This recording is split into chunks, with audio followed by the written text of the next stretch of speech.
Hi, everyone. Welcome to the Super Feeler podcast. My name is Laurie, and today is our first episode of a brand new mini-series, the BPD Relationships mini-series. I am super excited for this series for a couple reasons. One, because I get to meet everybody's partners of all my friends, which is really exciting. So I'm very excited about that. We have some great couples lined up to be on this series. And also because the BPD Symptoms series you guys have loved so much. They're already like the number one episodes that we have, even though they just came out. But the one that has surpassed all of them is the unstable interpersonal relationships symptom. So I know that that is a topic that comes up for people a lot. And I also know that every time I do a presentation to people with lived experience, I get asked like 16 questions about my relationship, even if that's not the topic of the presentation. I did one a couple months ago, and it was so funny because I had one slide that basically said like, and I've overcome a lot of the things that I was told I would never have, like a healthy relationship, had a picture of Aaron. That was not the purpose of my half-hour presentation. But then at the end, I think 75% of the questions I got were about Aaron. And I was like, oh, okay. I'll just pivot and answer questions about Aaron. So I think it's a topic that people are particularly fascinated by, feel like they don't have hope in potentially, and that there's a lot of stigma about, which I think Shannon, this is what prompted. This was Shannon's idea, her little baby, of saying like, we should do a mini series on relationships. So here we are. For this episode, Shannon is going to interview Aaron, my husband, and I. And then Shannon's husband will come on a future episode and I get to interview them together. So it's very exciting. You know Shannon, of course, from the BPD miniseries, the symptoms one and the skills one. But Shannon, do you want to introduce yourself and then talk a little bit about what prompted this? Because I know you experienced some online, or not experienced, but saw some online stigma about relationships and you were like, holy shit, this is wild. Look, I just decided to do this because I wanted to meet Aaron. So it's true. It's all a plot. It was. I would not even put it past you. Yeah. Well, my name is Shannon. I live in Australia. I received a BPD diagnosis about 5 years ago now. And in relation to this, as far as relationships go, when I was diagnosed, a lot of the stuff that I learnt about was issues in relationships and how people with BPD can't have solid, healthy relationships. And I was like, hang on a second, that's not what my life looks like. And so it's been a journey, like learning about what BPD means for me and other people. And I think especially through super feelers, like not the podcast, the peer support group, I listened to some of the people there talk about how their partners support them in these really extraordinarily healthy ways. And I'm like, we don't always fit the mold of what we're told that relationship should look like for us. And in the lead up to this, I did a bit of a search of podcasts around relationships, and some of the titles include Surviving BPD Relationships, BPD Awareness Cannot Save Relationships, The Selfish BPD Brain, BPD Relationships Begin to End from the Start, 7 Reasons Why BPD Relationships Will Fail. There's, for every positive bit of information out there, there's 10 negative. And I think a lot of it is aimed at people who have been in a relationship with someone with borderline, and about the recovery of that and how traumatic that can be. And I'm not saying that that's not a thing, especially if someone is undiagnosed and untreated. There can be issues, but we tend to get painted in a really specific light that is very stigma-filled. So I think that was kind of why, because I was seeing within our community that this isn't true for the majority of us. So I thought maybe it might be helpful for other people to get perspectives on, what healthy relationships look like, what some of the challenges are if you do have a relationship with someone with BPD, but also to bring in the voices of the partners as well, who can give you an honest perspective of what that looks like and the challenges plus the really great things. Because no relationship's without challenges. Totally. If anything, a lot of us have skills to navigate challenges that a lot of other humans don't have because we've had to learn them. That's right. Which I do think is undervalued when you're seeing people say, oh, all of my ex-girlfriends are borderline. And you're like, I feel like they're probably not. And if they are, you might be the problem. Yeah. Like, if you're driving women to the point of like being actually crazy, like maybe you need to think through your own actions here, because my guess is not all of your exes are quote unquote borderline. Yeah, for sure. I hear all the time.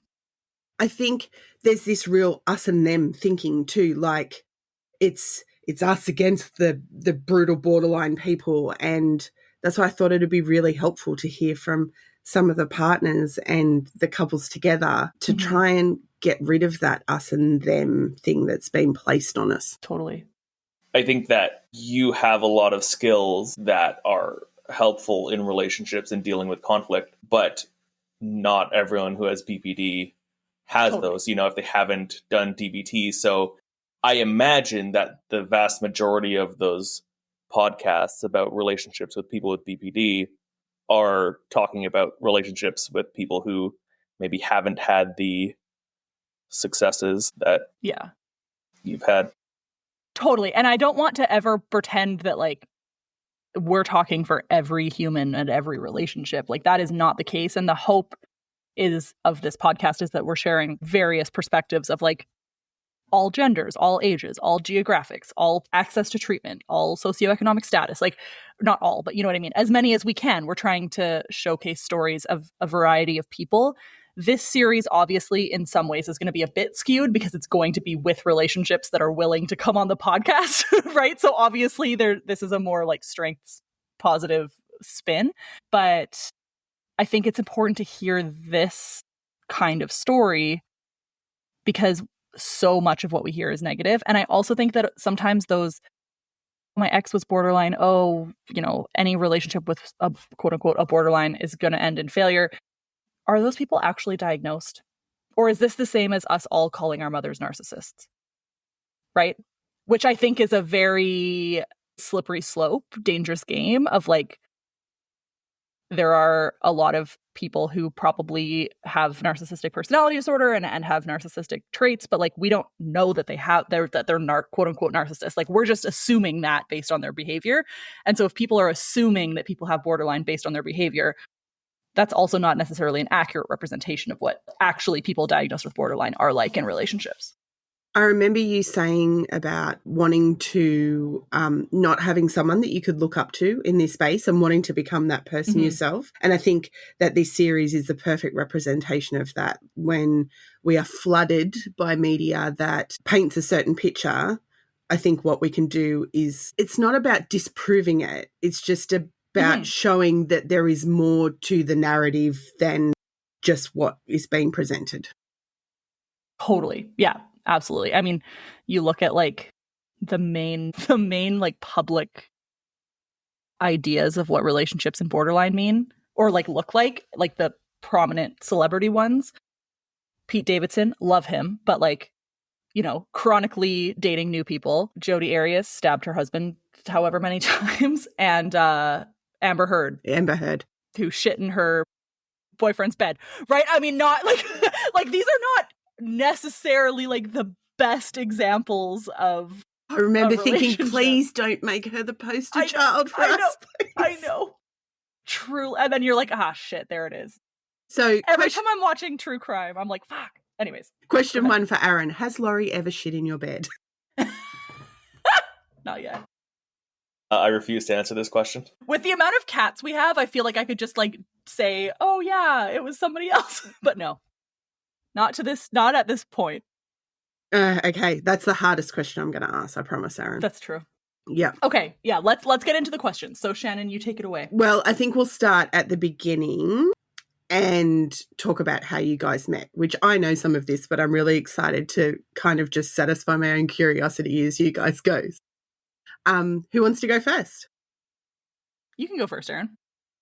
Long version is we met in university. We were taking a restorative justice class. We were in the same tutorial, I guess it's called. Yeah, she seemed interesting, so I Googled her, and then I told her that I Googled her, which, pickup artist of the year over here. And then we became friends, and then, I don't know, like a year and a half later, we started dating after I asked her out and she ran away. I physically ran away. I actually physically ran away. We hung out. There was 4 of us. There was 2 Aarons. One of the Aaron's names was literally Aaron Carter. I'm not even joking. So we called them by their last names because there were 2 Aarons and then a guy, Raj. And there were 4 of us. We would always hang out. And I think I think you and I lived kind of closer together. So we would sometimes be designated driver for each other or something maybe. So we kind of started hanging out a little bit more. And then we started playing Catan together because I really like playing Catan. And you met some of my friends who are nerds and now are some of your best friends. And then, one day we were at his house. Oh, sorry, we should clarify. We would hang out and then we started watching TV and cuddling. And then it was okay, well, obviously this is something is going on here. Yeah, we were hanging out all the time. Yeah, probably 5 days a week or something ridiculous. And we would be studying together or you know what I mean? But it was getting ridiculous. Studying is playing Catan. Yeah, playing Catan, exactly. And then one day I asked him if he wanted to go back to his house to watch a movie, aka cuddle. And he said, and it was 10 p.m. And I was like, do you want to come over or whatever? And he was like, oh, I have plans. And I was like, what do you mean you have plans? It's 10 p.m. Turns out he was going to his ex-girlfriend's house. And so Didn't know this part. I was like, oh, I see. Okay. So there was a bit of I was kind of dating people just on Tinder and stuff, just one-off things. And then he was still apparently hanging out with his ex-girlfriend often. So here we go with that. And then one day we were at his house, and as I was leaving his house, he asked me if I wanted to go on a date with him. And I said, direct quote, yes, no, maybe, and then ran away. Physically. Back to my car, ran away, got in my car, drove home. And I don't even know what the hell you must have been thinking, Aaron, other than that's not a very helpful answer. I just figured that it was no, but you were too awkward to say no. So then I texted you and I was like, if it's a no, that's chill. No big deal. But I think I said no for sure at that point. And then you went to Thailand for 3 weeks with a friend, and I just stayed home. And then I was at my friend's cabin, and all of my friends were sitting around a campfire going you're making the biggest mistake of your life. If you don't date Aaron, you're a whore. We're not going to talk to you. I hate you. He's great. That's if you don't date Aaron, I'm going to date Aaron. Yeah. Don't take him away from us. He's the best thing that's ever going to happen to you.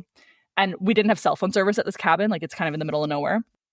So I got back into cell phone service and I just texted him. I was like, hey, is that date back on the table? And then he said yes. And then I think there was a 2 or 3 hour delay though, because my service wasn't good. So it showed the message as read and then I hadn't answered for a long time. I don't even remember that, but that checks out. That's very funny.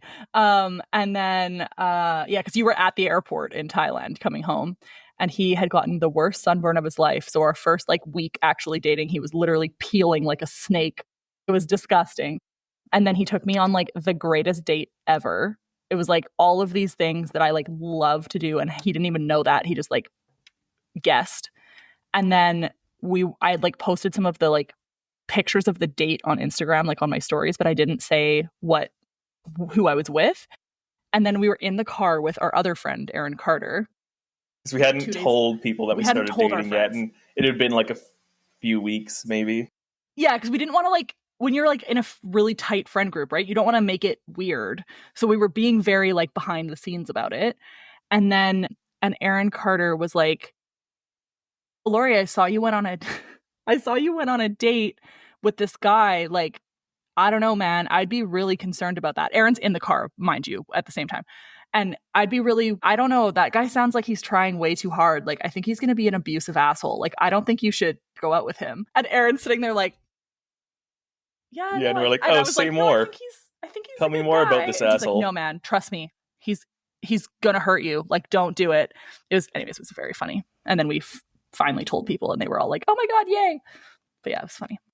Wait for That's you the long guys to story. hear mine and Scott's. There's so many parallels, Are there?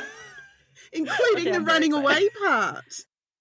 That's so funny. Okay, so I have to ask you, did you run away because you were like, oh my God, he's so healthy and good that I don't deserve this, or I'm going to screw this up and I don't want to date somebody so good? I'll do the edited version and Okay. keep the proper version. Stay tuned. Subscribe to the podcast for the full version. Scott and I went to school together, but we weren't friends at school. And then we both married other people. And I met him in a pub not long after we'd both been separated. And we had like he bought me some drinks. We seen each other at the bar. He said, do you remember me? He bought me some drinks and we kissed on the dance floor. And I was out with my brother and I said to him, you need to get me out of here. And he's like, why? What's wrong? And I said, this guy, like he's really lovely, but he's going to ask me to go home with him. And I can't have my first like sex that I have with somebody who knows all of the people. Like we know all of the same people. And I'd been in a relationship for 10 years. And this was the first time, like, because I just thought it was going to be me and the kids forever, you know, like I wasn't interested in another relationship. And so my brother was like, but he's such a nice guy. And I'm like, get me out of here, because if he asked me to go home with him, I don't think I'm going to be able to say no. And then I didn't talk to him for like 3 months. So you didn't go home with him? Nope. Oh and God, he sent me a friend request on Facebook and a message, and then I didn't reply to it for like 2 or 3 months. That is incredible. So was it high school that you guys went to together? Yeah. Oh, okay. And then it was so So how many years? I was married for 10 years. How many years in between? Before we... Holy shit, okay. Yeah. So a long time, yeah. Oh, that's so funny.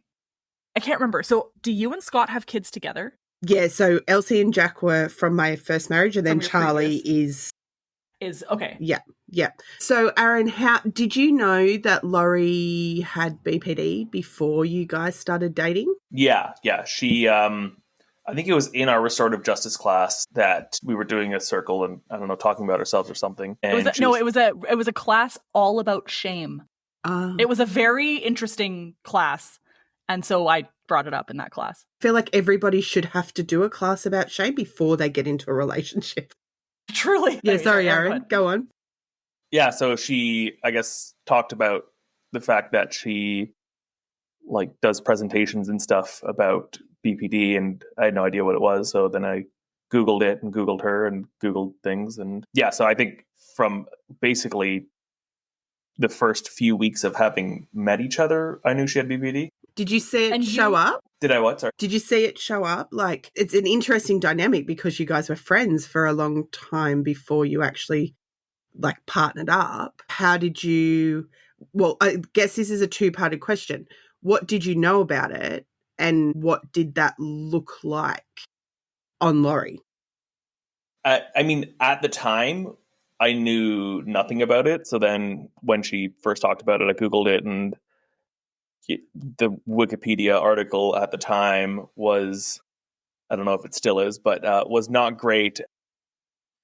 I was just like, this doesn't seem to be the person that I know. Not that I knew her super well at the time, but like, it just didn't resonate with what I had seen. So yeah, then we started talking and hanging out. And I mean, I'm sure that there are times where she was more emotional than other times, but I don't know if I really like noticed or paid attention. So there was no giant red flags? No, not that I could think of. Men are so ridiculous. Like, I don't know if Scott's the same way, but like he can go out with his friends and be like, oh yeah, this person of 10 years broke up. And I'm like, why? What happened? He's like, I don't know. I didn't ask. What? Like, what do you mean? They're just like so like clueless, like just like couldn't care less. So I feel like even if there were like signs, I don't know if he would have ever really dived into them. You know what I mean? He might have been like, yeah, she was a bit weird today, and then just like moved on. Well, I guess I want to know what was the attraction? Like, obviously there was feelings. Oh yeah, okay, right. I get it. He's a boob man. Yep. No. Him and Scott are going to get on great. Perfect. Outside of Laurie's anatomy, what was the thing that drew you to her, Aaron? I mean, I don't know what draws anyone to anyone. You just, I don't know. Okay, it was the boobs. Wow, I'm so smart. I'm so funny. I'm so interesting. Yeah, I mean, I don't know. Like, you have conversations boobs with the person and you like them, and yeah. I don't know. Does it need to be more complicated than that? No, not really. I'm a simple man. Yeah. Can confirm. Yeah. And I think that's kind of the best thing, like when it just happens organically, like you're not looking at someone and going, well, you know, she gets up and she does these amazing presentations and she's so powerful and, you know, she fights against injustice and like, I just really liked her. Is great. Yeah, she was a cool person. And like, I think the talking about presentations is what was the catalyst of me being like, huh, that's like interesting. I want to know more about that. But it wasn't like, damn, she's up there doing presentations. I mean, sure, your smarts comes into it because that's part of who you are and your personality. But I don't know if there's like one thing that I was saying, yeah, I'm going to pursue this person because of XYZ other than titties. Like I said, simple man. Works every time. It's kind of great, actually, that got brought up because we're going to talk about what healthy relationships look like. And I think in BPD specifically, we get that, you know, the intensity of falling in love and the negative part around that where, you know, it's really unhealthy, the level of obsession and that can occur in a BPD relationship. That wasn't at all, well, not for Aaron. How about you, Laurie? No, I didn't have that intensity either. And that was, I think, the biggest sign that it was going to work or that it was healthy, because I've had a lot of relationships with men who I'm just like, oh my God, I'm obsessed with you. I want to spend all my time with you. All I want to do is talk to you. You're so hot, blah, blah, blah. No offense, Aaron. But I was like, no, but that kind of like almost favorite person vibe where you're like addicted to them and obsessed. And I did not have that with Aaron at all. And I really think that is what makes our relationship work well, is that it isn't driven by obsession. It's just driven by like comfort, understanding, love, genuine care for each other. Whereas some of my relationships had been driven by desire, lust, obsession, addiction, and that doesn't work long term. And that's not to say that like early on we weren't like hanging out all the time and texting each other all the time, but like kind of normal early relationship things. Yeah, totally. But it wasn't like if you didn't text me back, I was going to kill myself. Or if you didn't talk to me for a day, I was going to completely lose all sense of normalcy or be unable to function, right? Whereas we had such a consistent, normal dynamic that there was no like power imbalance there, I think is maybe the difference, part of the difference. And I really recommend to people that this automatic obsession with someone isn't a sign of good things to come, at least in my experience, because I've had a lot of relationships and that never ends well. I think contentment is the most underrated thing in a relationship. And once I was in a relationship where I understood what contentment was, it's probably the most valuable to me. I don't know if it's the same for you guys, but just that steady reliability And there's so many beautiful moments wrapped up in it. It's not like we're giving away our fairy tale. It exists within that contentment and safety. Totally. And I think that was not only just the fact at the beginning of the relationship, but it's still the case now where we can say to each other, like, hey, I want to be by myself tonight. I want to do my own thing. And neither of us takes offense to that or has issues with it or thinks, I mean, I always joke, I'm like, oh, I guess you don't love me, but like, I don't actually mean that. And he knows I don't actually mean that. If one of us is to say, hey, I really want to do my own thing tonight, and the other person is like, I don't want that. Like, I really need you to be with me tonight for whatever reason, we would do that for each other. But that rarely happens. I think maybe once every 30 times or something like that. Yeah. One of us is like, hey, actually, I would, it would be better for me if we did hang out. But it's so nice to not have to have my identity wrapped up in somebody else. And we can have our own independent life and thoughts and whatever. And I don't think that's the case when it starts with obsession. No. Had you had serious relationships before this one, Aaron? Yeah, one. Yeah. And the one that he was still sleeping with when he was cuddling me watching TV. Yeah, that one. I was going to ask about when we're looking at healthy dynamics, like, would you say there was a difference between the two relationships? Like a BPD difference? Because like any relationship is... Yeah, there's always going to be differences. From any other. I'm wondering, yeah, probably from a BPD, yeah, that's where I'm going to go with it. If they're, like, maybe you're just a super stable guy and all of your relationships have been super great and healthy, and that's okay too. I was just wondering if there was a difference that you had noticed between the two serious relationships. I mean, not really. I think the end of the previous relationship had some... And throughout, there was like some stuff. There was some stuff. Yeah, I don't know. I don't think that there's anything particularly like, yeah, this is very obvious that Laurie has BPD based on the way that our interactions are versus my interactions in a previous relationship. If anything, it's a more healthy relationship. Yeah, yeah. Not that the other one was like inherently unhealthy, except for certain points, but instances. Yeah. Yeah. But I mean, you were also like, what, 19? Young, when you got together with her, 18. So, it does change over time. And but to also, Aaron is actually just a very stable, neurotypical, chill dude. He's like the chillest person anybody has ever met. So, and not in a like nonchalance or non-caring way. He super cares about people so much, but he's just stable. It's wild. And also sometimes oblivious. Like, I think that was Truly. One of the, in a previous relationship, when things were ending, she had installed Tinder on her phone as like a test to see if I would get mad. And I was dicking around on her phone. I've never used Tinder. I have no idea what Tinder looks like. I did not notice. And then she got pissed off at me for like, oh, you didn't even give a shit that I had Tinder on my phone. I was like, what are you talking about? Shit like that was not great.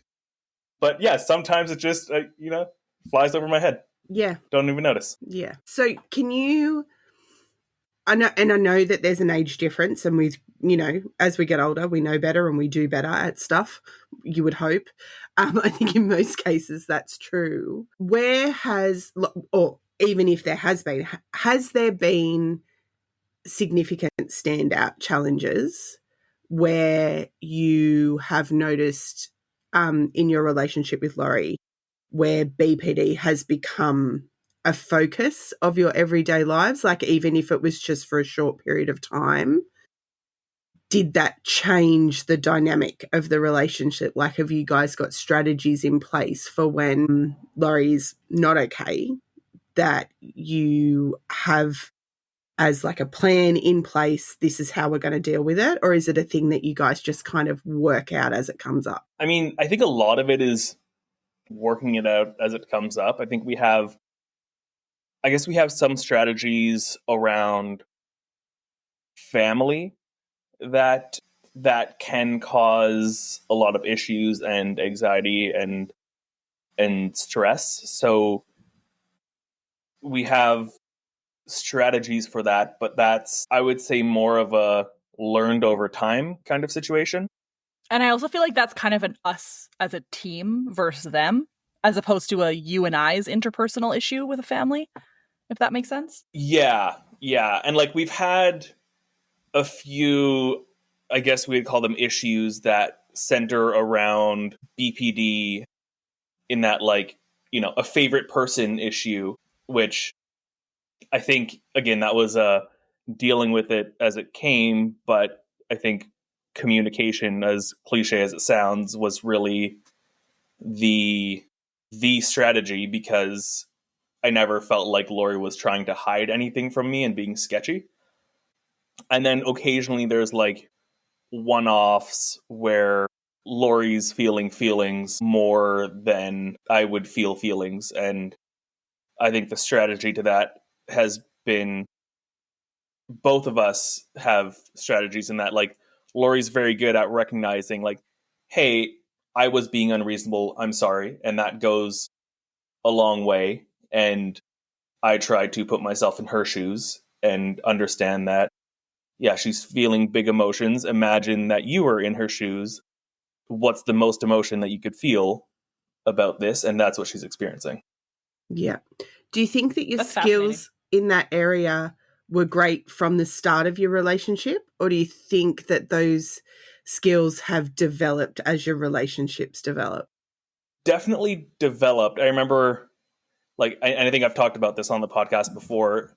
I think the first time that it was really noticeable to me and like was an issue is we were living like 40 minutes away from where my parents lived.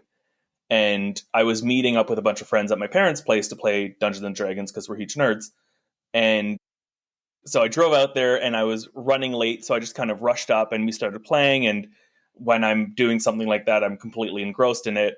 And Laurie had texted me to be like, hey, did you make it? Are you safe? And I never answered because I was in a rush. And then I was just doing nerdy shit for 3 hours straight.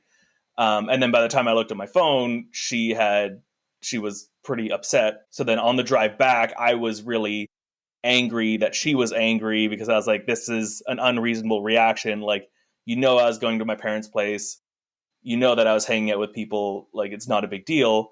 And I think that was the first time that I had to kind of, it was good that it was like a 40-minute drive, because I had that time to reason that and be like, okay, from her perspective, she didn't know if I was safe, and she's like spiraling because of that. So I think it's something that I've gotten better at over time. And what strategies do you employ for yourself, Aaron, when Laurie's not okay? Like, it sounds like you're just a pretty chill guy and can kind of take things fairly well. But is there some things that you like? Do you have a support network of people who you can turn to? Or is there self-care strategies for you that help you to be able to support Laurie in those times where she's either unregulated or unwell? To be honest, not really. Okay. To me, like, if I'm upset about something, then waiting till the next day, I'm often good. Yeah, I have people that I could talk to if I so chose, and I choose not to generally. And I do think it's like hard for us to have this conversation without acknowledging last year's giant suicide crisis. And that was, I would assume, one of the hardest parts of our relationship for you, Aaron, because I was just like so committed to killing myself that there was nothing anybody could do about it. And I feel like that's where maybe having such a great group of friends was like really helpful. Whether or not you're talking about it directly, at least they're there for you and that you could go to their house and totally. out, And right? I know that they're there, and that I could say, hey, I need you to do XYZ, and they would, like, no questions asked. Like, having that support system around is very helpful. And yeah, just having people around as well, even if you're not just like sitting and talking about it, having people with me or having people with Laurie and I, or having people visit and spend time with Laurie so that, I'm not with her 24 hours a day is good. It looked really similar in my situation when I was in hospital for treatment for suicidality. That group of external friends that just kind of stepped in, and it might have just been a message to say to Scott, do you want to come for dinner tonight to take that pressure off of having to cook himself a meal, or can I help with dropping Charlie to school? Or it wasn't around sitting and talking about his feelings or obviously they were checking in on me and is she doing okay and what's it looking like for her. But I think that level of just having that community where you can, they just got you, and sometimes just knowing that they've got you is enough. It's also really great that the answer was not, oh yeah, I have to have professional support to stay in a relationship with this woman. I love that. Me Best too, answer ever. All humans should go to counseling regardless of who they're dating, and Aaron doesn't do that. But then I also have this spiral that I go through every time I think about him going to counseling, which she doesn't do and probably never will, is, oh my God, what if they convince him that I'm actually a horrible person and then he leaves me? So that I'm like, do I want him to go to counseling? And that spiral, like, I'm not joking. Like, I do go into that spiral all the time of, oh, maybe they're going to realize that I'm actually secretly this like horrible, abusive person, and they're going to convince him to leave me. Then it's just such a stupid, like, that is a very BPD, like, that's your self-hatred, shame. Laurie. Yeah, that internalized self-hatred is no joke, for sure. When I went to hospital, Scott went to see when I was diagnosed, because we knew nothing about BPD, and he went to see a psychologist, and he was like, how do I support her? Like, can you teach me about this, and how do I support her? And I think he had 2 sessions, and then she was like, hang on, buddy, I think maybe there's some stuff here that we need to talk about you. And it was actually the best thing he ever did. So just in case you decide to go, Aaron, it's not, they'll make it not about Laurie, and they'll make it about you. Totally. Yeah. One thing I just want to like bring up is, I think, and this comes up in the anger symptoms episode, is I think for what I perceive as one of the biggest challenges for Aaron, and correct me if I'm wrong, is when I'm angry, and it's not usually at him, but when I'm angry and when I'm spiraling, it's hard for you, Aaron, to listen to, because I'm really fucking mean. Is that a fair statement? I think that's fair. I think sometimes you say some shit, and sometimes I have to tell you that that's not okay, and sometimes you recognize it yourself. Or sometimes you'll be like, Laurie, people can hear you. You need to wait until we're in the car. At the very least. Yeah. Yeah. God, you guys are salt of the earth humans. Aaron, how would you describe BPD, just without thinking about Wikipedia, just based on your drug, relationship sex, with Laurie? that was basically the Wikipedia entry. Teenage pregnancy. Yeah. Yeah. There was nothing about cats? No, that one was a surprise. I guess I would describe it as I would describe it to someone who's neurotypical, I guess. I would say, when you're feeling your happiest, quadruple it.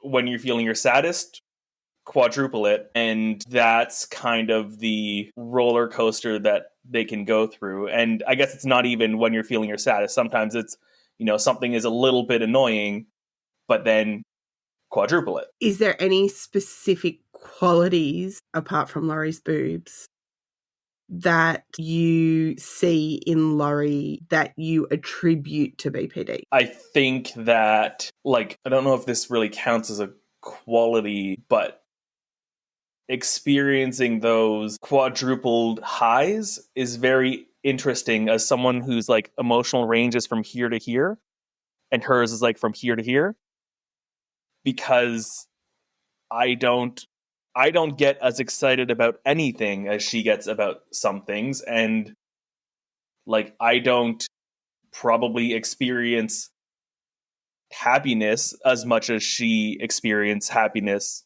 experiences happiness on some things. So to me, I guess the quality of having those really good, strong emotions is really good.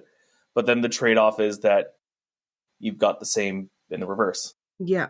Do you find them contagious? Like when she's in those positive emotions and the, joy or excitement or passion for something, like if your range is here, do you find like when she's super excited about something that you kind of get dragged along with it? Not really. I mean, to the extent that if anyone's excited about anything, then you kind of play into that some, and that improves your mood. But a lot of the time I sit there and I'm like, huh, like I'm not this excited about it. I'm glad she is. I'm glad she's having like the best day of her life, and cool for her. But like, yeah, I'm having a good time. Yeah. Okay. It's fascinating to watch. Everybody should, like, I should have a recording of me at like Cirque du Soleil. There is nothing like me at Cirque du Soleil. Because I am fully invested in every single thing that is happening, and Aaron thinks it's so entertaining, like truly. It's really like watching the videos of people who can't see colors putting on those glasses for the first time and being like, holy shit, look at what the world looks like. That's Laurie every time that she goes to Cirque. Yeah, mine's wildlife encounters, like in the real world, not in zoos. Like I love zoos too, but like whale watching. And when we're in Victoria, we found an elephant seal just on a beach.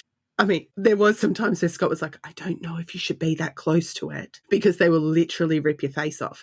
But the seals? Yeah, they're massive. They're the big Antarctic ones with the big like penis noses. Okay, I've never heard of that. I'll send you the video please that send me a photo. took. Yeah, please. Yeah. But I literally cried like the emotion was so intense that I cried the whole way back to the car. And Charlie and Scott are like laughing at me because they knew it was happiness. I'm like, I don't know if I can leave him there. And they're like, that's his home, you idiot. But it's pretty extraordinary. It's such a like awesome feeling. I don't know. I mean, people, and Shannon, you're a mom, so I don't know how you feel about this comment, but people always say like, you don't know love until you've had a kid. And I'm like, you don't know any emotion until you've had BPD, honestly, because we're feeling it so strongly. And it's just like that. I mean, I guess that's the whole point of Super Feeler, right? Is that it's not just the bad things, it's also the great things. And I just would not give up that walking into, a model or seeing a model of Hogwarts at a museum and just weeping for like 2 hours because I'm so happy and excited. Like, I don't think I would be able to give that up. It's such a good feeling. And it's funny because to me, it's like, yeah, I'm happy in this range. I have no issue with this range. To me, it's good. Like, would it be sometimes cool to be as excited about ER as things? Sure. But also sometimes I'm like, it seems like a lot of work. A lot of energy. It is a lot of work. It is a lot of work. It is a lot of energy. It's exhausting. Yeah. Yeah. I'm going to ask you this question, Laurie. How do you, and it sounds like things have always been pretty level, like right from the start, but how do you navigate the keeping your own identity and not getting it mixed up with Aaron's? Because just for context, for anyone that's listening, one of the symptoms of BPD is that sometimes we can't actually figure out who we are as individuals. So we spend a lot of time, especially when we're undiagnosed, masking, which is a learned behavior. And then we have to figure out how to not do that, which it's something that can come up in relationships. So has it been an issue for you? And if yes, how have you managed that? Yeah, it hasn't been as much of an issue as it has been in previous relationships where I would be like, I'm going to become a skier or a snowboarder because this person's a snowboarder. And then I go snowboarding twice and I'm like, I hate every single thing about this, but I want to still be a snowboarder so that they like me better. So there's a lot less of that. But I think because in some ways we already had similar interests because we were in the same school and we had been friends before, it was kind of easier to just like realize that we actually naturally had similar interests. I would say like maybe the one thing that I've kind of morphed is he's very into cooking, and I've become more into cooking than I used to be, which is a good thing. I have no problem with that. It's not a pathological problem, right? But I think the other thing that helps is like I just actually couldn't give a shit about Dungeons and Dragons. Like you couldn't pay me to play Dungeons and Dragons. And so some of the things that he likes are so far away from anything that I like.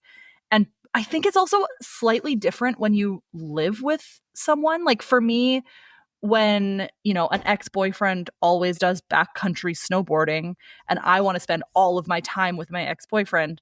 And so therefore I need to be really into backcountry snowboarding. But if you live with someone, I actually really love the time apart. And so, you know, his nights where he plays video games on a Friday night is my favorite night of the week because I get to edit the podcast, make some bracelets for Patreon people. I get to eat what I want. I get to do whatever. And I value that time and identity to myself more than I would, I think, if maybe I needed excuses to hang out with him all the time. I do think that moving in together, he's the first guy that I've lived with, and it helped so much with some of that abandonment stuff.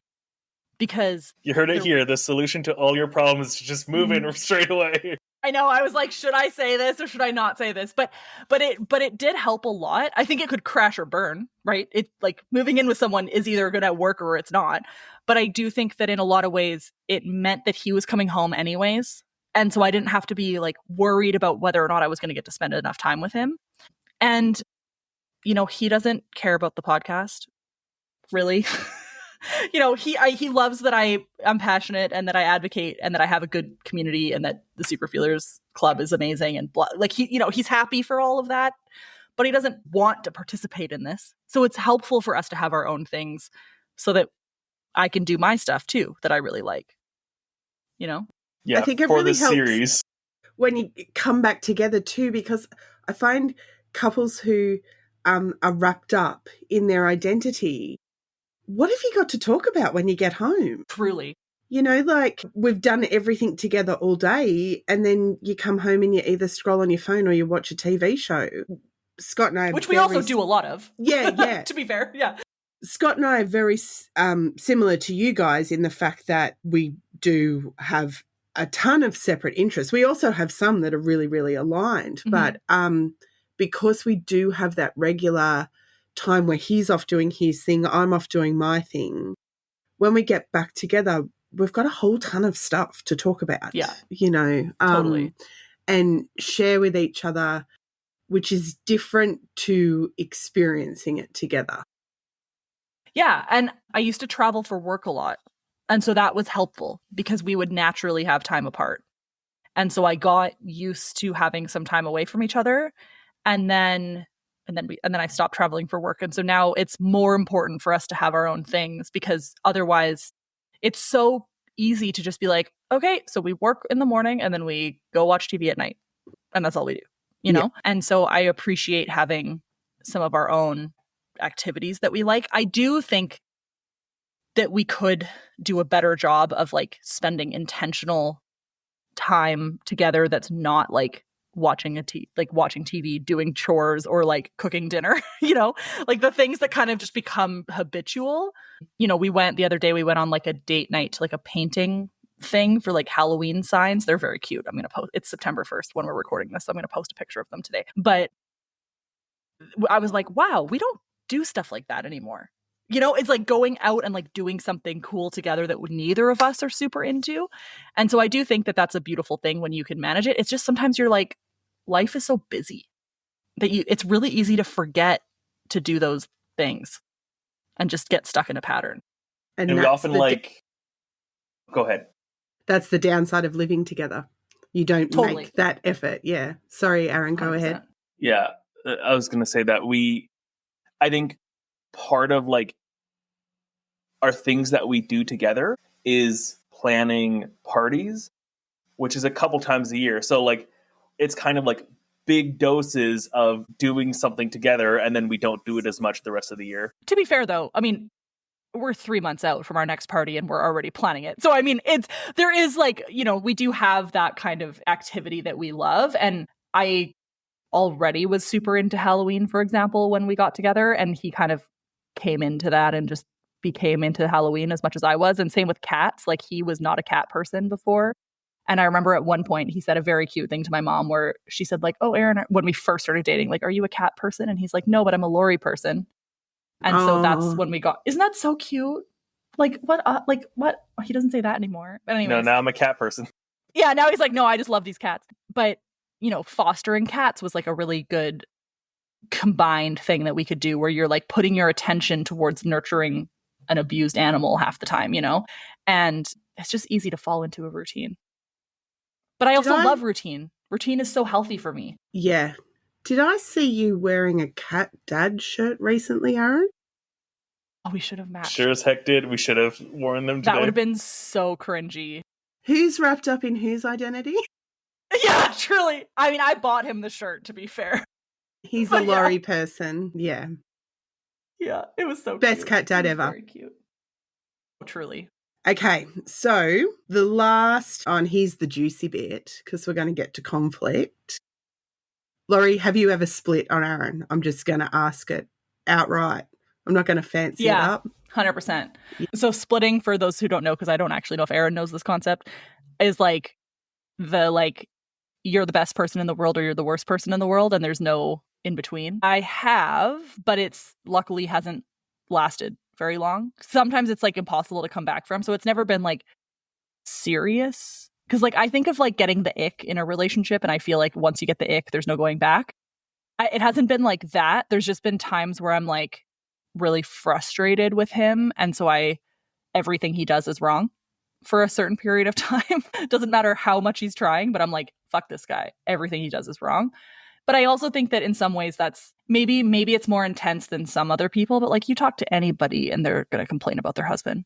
Like truly, you know? And in the grand scheme of things, we have so few issues in our relationship that it doesn't really matter. I mean, I think the best example of this was when we were when I was having an issue with like a favorite person and becoming very obsessed with them, and it was like probably like the worst time in our relationship for like conflict because it was just shitty for both of us. And I was giving him the silent treatment because I was very angry at him, and he finally just turned to me and was like, "Just to confirm, are you mad at me because I'm jealous or because I'm not jealous enough?" And I was just like, "Both." And he's like, nailed it. "Okay, great, helpful, thank you." And then we proceeded with the silent treatment for another like 2 hours. So it's like that kind of thing where it's like there's no in between of like, I understand that this is whatever. You're just like, "No, fuck you." But it always comes back. And I think we have a pretty good trajectory on how to get that back. Like we do this, I know I talk about it in, I think it's the effective instability episode, like the intense mood swings episode. I talk about like memes and like how I like send him 100,000 memes a day, and then he has to watch them with me, and it's like his punishment. So many memes. It's my favorite day of the week and his least favorite day of the week, but it always brings me together with him again. It's like a reset. So yeah, I don't know.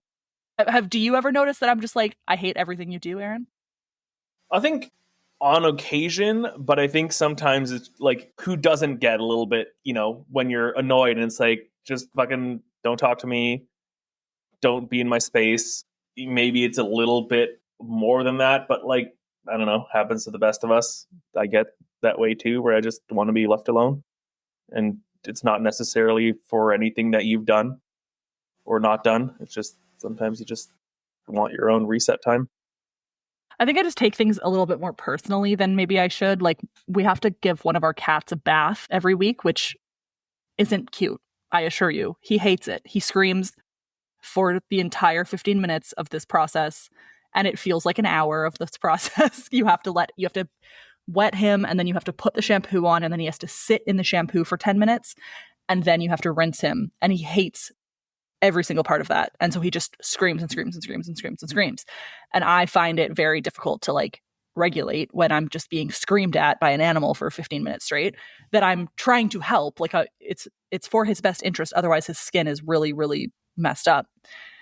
And one time, like, I just had to kind of like leave him in the bathroom for that 10 minutes to like go and sit by myself. And normally, like, Aaron will sit with him the whole time. And so Aaron came in and was like, oh, like, he's upset. You need to sit with him. And so he went and sat with him. So then I was convinced he thought I was a bad mom. And then I didn't talk to him for like half a day because he thought I was a bad mom and he was judging me. So how dare you? Because I was just trying to blah, blah, blah. And it's like, he just wanted to go sit with his cat while he was screaming. Fair enough. You know? So I can totally admit that there are times where it's maybe I took things really personally and it didn't mean to be personal. But thankfully, I've always been able to come back from that splitting bit. And I think the favorite person time was probably the hardest time for that, because there was somebody else in my brain that was an alternative option, if that makes sense. Not a real alternative option, an alternative option that was idolized in my head and made up, but that was like a comparator almost.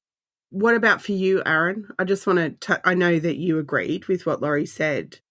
Is there one thing that stands out for you around conflict that you feel like you either, well, let's ask both, where you do it really well and where it's tricky? Can you elaborate more on the question? So is there something that you, like, when you look at your relationship, do you see a part where because there's conflict in every relationship, right? Do you think there is something that you guys do really well? I mean, again, cliche, but communication. Like with that cat example, it was, afterwards we talked about, she expressed what she was feeling. And I expressed, no, I don't think you're a bad cat mom. I just like think that we should sit with him because it's like the worst time of his week. But I get that like being screamed at by a cat isn't fun. I think talking, and when someone is upset, then like being able to broach that in a way that's not like, fuck you, you're mad at me. Because sometimes we all feel like, you're mad at me, you're the one being unreasonable. So I don't think that it's a bad thing to wait and, address the conflict or address the issue once everyone has had a chance to, I don't know, simmer. Yeah, I'd agree. I was wondering if your perspective differed from Laurie's, but it seems like they're both really, really aligned. We honestly don't have that much conflict. Yeah. Like, it's actually kind of shocking how little conflict we have. I don't think we've ever yelled at each other in how long we've been together? 8 years. I don't think we've ever actually yelled at each other. We fight about, like, we really don't fight ever. We disagree, and like sometimes we'll be like frustrated with each other, but I can't think of an example where we were like really fighting. Correct me if I'm wrong, Aaron. And then like when that is the case, I think what we do is, rather than fight, we simmer down for a bit and then talk about it later. It's basic DBT, right? Like, take the stop skill, and we both know that, like, go for a walk, do your own thing, play video games, listen to a podcast, go to sleep, and tomorrow you're probably going to not be as upset about this. And I do also think that one of the reasons that we don't fight very often is we don't share money. And I find most relationships most marriages that I am friends with, the number one issue that they fight about is money. And we keep our money separate. And so if I want to spend $100 on a stupid backpack that I already have 4 of and I don't need another backpack, I can do that. And he doesn't really have a say in what that is. I'll tell you it's stupid. Yeah, but for sure. At the end of the day, you can do what you want. 1,000%. He'll be like, you don't need another fucking backpack, Laurie. You have 4. But we keep it intentionally separate so that we don't have something to argue about. And it's not like I'm holding resentment because he bought a laptop, but I didn't get a new laptop. It's like, well, I worked for my money, so I get a laptop if I want a laptop. It's not a perfect system, but I do think that helps with limiting our conflict, because people will be like, oh, don't you guys fight about money? And we're like, I honestly don't think we've ever fought about money necessarily. We've judged each other. Like, he thinks it's stupid that I buy whatever. I can't think of an example at the top of my head, but there's 1,000 of them. Oh, like, new mugs. He thinks it's the stupidest thing in the universe. I'm sure, exactly. You've probably got 1,000 of them. He thinks it's really dumb. I've got a whole drawer. Exactly. Yeah, me too. But then also, like, he can spend, like, you know, $100 on a new video game, and I'm like, all right, not what I would spend my money on, but you do you, man. Like, it does. I think it helps a lot with, like, adult conflict, and we don't have kids, which also helps a lot. But I have kids and we share money. Yeah. And the reason I'm interested in this part is because we don't have conflict a lot either. Yeah. We don't yell, we don't scream, we genuinely communicate really well. We have stupid, like, little arguments just because, like, we're on purpose annoying each other. Like, Scott's thing at the moment is to lay in bed and not pull the blankets over himself. And when I come into the room, he'll be like, I'm freezing. Just so I'll put the blankets on him. And so then it starts this whole thing of, Jesus Christ, you're an adult, just put your own blankets on. It's not real. Like, it's just this pretend argument that just amuses the pair of us. Yeah. We're the same as you guys. And I think that's why I think talking about navigating conflict is important, because I think it's the thing that's stigmatized the most in BPD relationships, is that, oh, you're just going to experience all of this conflict and you're never going to agree on anything. And in our case, Scott raised two of my children who aren't biologically his, and then we had a child together. And you've gone through a shitload of trauma that would have been very hard to navigate if you were constantly adversarial to each other. 100%. And during the time where Charlie was young, I was a stay-at-home mum. And so Scott was the sole provider. So we do share finances. Even in that, I don't think we've ever had an argument about money. Not once. That's awesome. So, I think, like, when you've had to navigate such complicated things by yourself, like internally, you learn what's worth fighting about and what's not. And I think that's a big part of it, is like a lot of what not getting into arguments is considering, is this worth arguing about? I'm sure that, you know, there's stuff that Laurie does that annoys me, and I'm sure that there's plenty of stuff that I do that annoy Laurie, and, like, at the end of the day, it's not a big fucking deal. Yeah. Like, do we both pretend that we didn't see the cat puke on the floor? For sure. 100%. And one day, one of us goes, oh my God, the cat puked. And we're like, yeah, I know, you've seen that for days now. We should probably clean that up. We both do that. And it's annoying for both of us, I'm sure. But at the end of the day, like, who fucking cares? Did the cat puke get cleaned up or not? Yeah. It doesn't matter. We had a round table argument last night about who was taking the plates out after dinner. Charlie started it, but he's like, Dad, you always make me take your plates out, and Mum, you make... And I'm like, I cooked the dinner. Like, I shouldn't have to take the plates out. Charlie's plate is still sitting on the table. But, like, it was a full, but no one got up from the table angry, Yeah, it was just like ridiculous, yeah. Yeah, and now I'm going to get to yell at him because he didn't take his plate. You should just put his food on his dirty plate until he puts his plate away. Yeah, that's right. Okay, so we are at time, but just to wrap up, I'll ask both of you. So we'll start with Aaron. What message would you share with someone with BPD who wants a healthy, loving relationship but thinks that it's not possible for them? Don't force it. I mean, if it'll come at some point.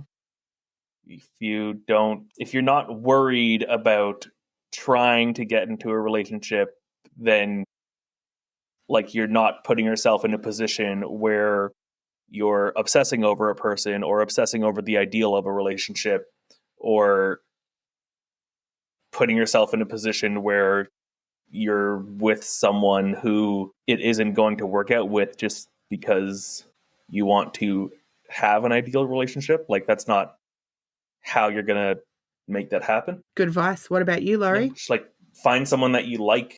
Be friends first. He says he's a simple man. He's not joking. Yeah, I mean, I think the message that I have is generally relationships are totally possible and they can be healthy and they can be so worth it. But if you're getting into a relationship to fix yourself, that's going to backfire. And the other question that I get asked a lot is around, should I tell the new person I'm dating about having borderline personality disorder? And the answer is honestly, yeah, because they're going to find out eventually, and it's going to hurt a hell of a lot more if they reject you for it, 6 months in, which I have had also 2 years in, or if they know about it off the front and you know that they're going to be accepting and they're going to try and work with you on it.